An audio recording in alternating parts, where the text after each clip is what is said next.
You ever heard When I Stopped Dreaming and Making Believe by Emmylou Harris? I think they're both Roy Acuff tunes. They're really good. Yeah. Frog, I'm tired. Tired. I went in there, spent almost the whole day painting that air conditioner, that swamp cooler.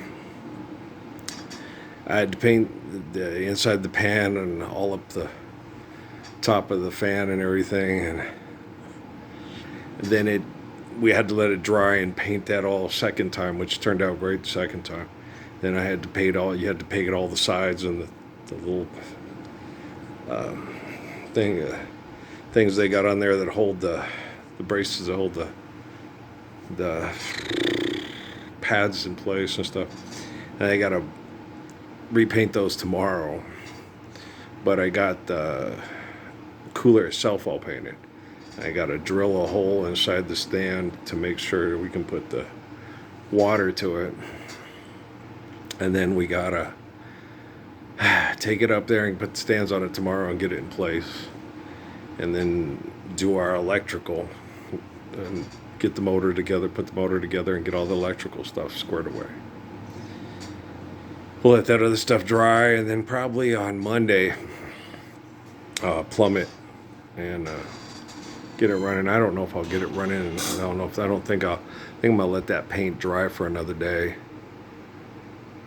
And and Dad doesn't work on Sundays. It's a Sabbath to him, so we don't do nothing on Sundays. He won't even watch sports on Sundays. He just watches those Youssef and Schuler and Stanley on Sundays. Yeah. He did it when I was a kid too. I used to go play in the treehouse. Oh, I hated it. I can't stand television preachers. Ever since the time I was a little kid, I couldn't stand listening to them. It was like running a rake across a chalkboard. It was just painful to listen to. And then I grew up in the Mormon church, and that was like torture. And then, like I told you, the first time I was about going on 4.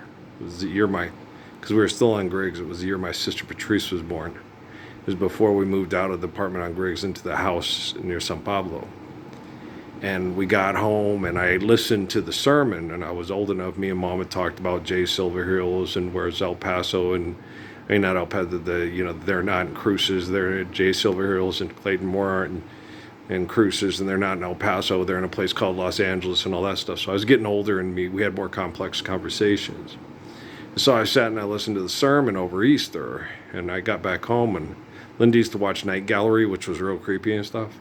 I don't know if she did then, maybe it was later, but I remember creepy shows on TV, and I'm like, that's just creepy.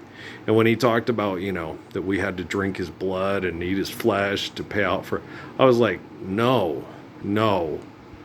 Lone Ranger and Tonto, Bush Cavendish goes to jail, not the innocent guy. No, I could not get convinced that was valid, that was logical, that was sane. Okay. And I wasn't even 4 years old yet. And so ever since then, I just did not like preachers, pastors. I liked Sister Snow. She gave us the stories about Ammon and the stories about Nephi. Okay, those were the good stories, about the guy who stands up and teaches his family to do right when they're all wrong, and he's the youngest. The only one standing up for the Lord's Prayer. Everybody else wants to do idolatry and pornos and titty bars and Las Vegas State. And Nephi's like, no, we can't give our kids that.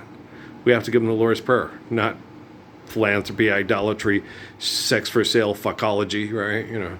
So Nephi's cool, and Ammon's cool too. Protects these people are coming to take away all the kids' food, and he has to protect it all by himself. Those were the cool stories in the Mormon Book of Mormon. The ones the boys liked. Daniel Boone was a man, but they're actually based off real stories. And that kind of stuff really happens. It happens on Daniel Boone, right? So, you're sitting there, yeah. So you watch that stuff, and you're okay. So when you're a kid, you learn to, Paul Davis, you got to do right. Was there want to do right? No, he will be your guiding light, right? So I'm exhausted. I'm sick and tired, and I'm sick and tired of being sick and tired more than Fannie Mae Hamer, And oh shit, they didn't get the double play. But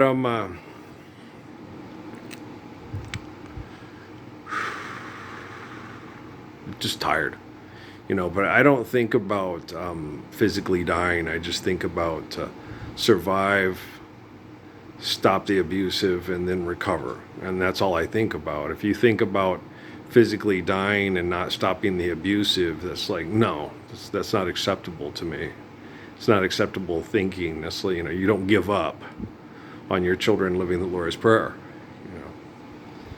And the thing is, like, well, my family definitely gets a pass on any judgment. Now, when people read the book of Revelation and didn't understand it because of the manipulation of Constantine, it might have warranted being in my house and monitoring everything, but it was really hard on my family, hard on my dad, my sisters, my mom. It was hard on my mom and dad's intimate relationship. How do you have an intimate relationship when you're constantly being monitored by the president of the Mormon Church, the Vatican, the Pentagon, and a bunch of people that are judging you? Now, the right-wing conservative extremists thought Rockefeller was screwing it up, and my parents were screwing it up. They didn't have a strong enough firm on the household to do things the way the Spencer J. Kimball would do it. Gordon B. Hinckley, Monson, all that bullshit, right? Oh, spying on somebody's house and saying they're not doing it right. Wait a minute, the book says this kid's the Messiah and his parents are raising him wrong. Are his parents spying in people's houses to see if you see what I'm saying? I mean, during the time, there was probably some, okay, maybe they want to get it right, maybe they're confused. But after they took me to Sierra Vista and watching me and studying me and then asking me right off the bat when I evaluated everything they give me, I said, no, stop doing that, just give them the Lord's Prayer. That should have just been boom, okay?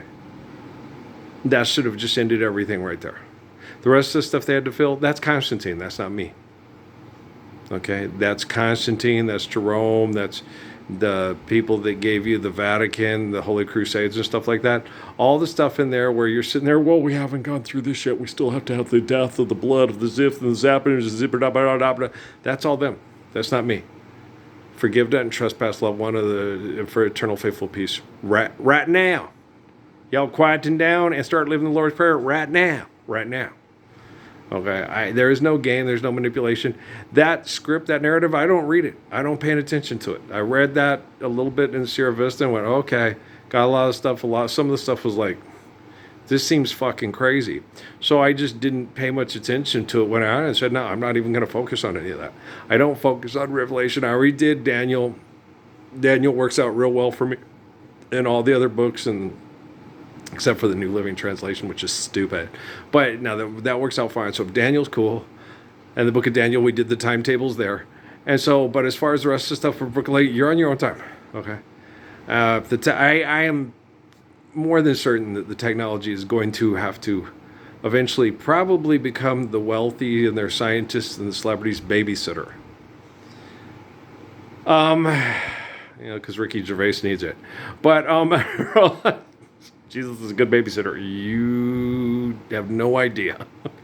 But yeah, and I think as far as the babysitter goes, it's going to have to be a lot like David with Goliath, and there's going to have to be we talked about, our isolation, contain, and extermination, because they're brain chemical addicts and they won't get out of people's houses. I deserve privacy. When I see my kids again, you guys don't deserve to have, be watching it like on Oprah or whatever and see this. No, I watch those things. It's my dad. He's at my graduation or my football game. He's been at war for 14 years. You don't deserve to see it. No. We deserve privacy. Me and Patrick deserve privacy. Me and Natalie deserve privacy. Me and Noah deserve privacy. We need to privately be able to go, oh, Dad, everything, you were right. I love you. And you don't have to say you're sorry, son. It's cool. You guys were fucked with, and I believe in love. I believe in babies. You know what I'm saying? So when I stop dreaming, that's when I'll stop loving you. I'm gonna go take a bath and a soak and bitch at him on the other phone. Okay, guys? I love you very much. Don't hang in there. Step up and start sharing the Lord's Prayer now. And if you can't, I'll take care of it. But you sure are going to look and feel like shit. You already do, so might as well stop it. Okay.